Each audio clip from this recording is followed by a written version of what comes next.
people who can relate, gamers, kasi gets natin yung side quest. Pero what if hindi siya gamer?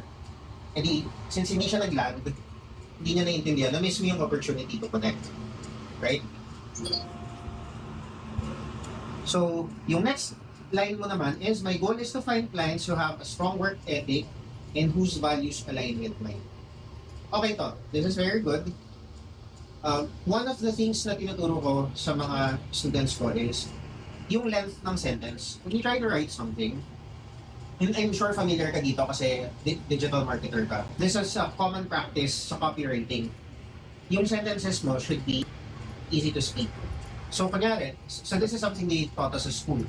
My goal is to find clients who have strong work ethic and whose values align with mine. So, dalawang idea. Well, technically, para siyang ganito. Tatlong idea siya.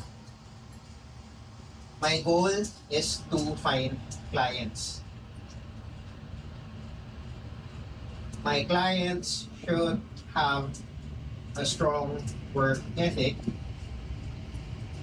My clients should have values that align with mine.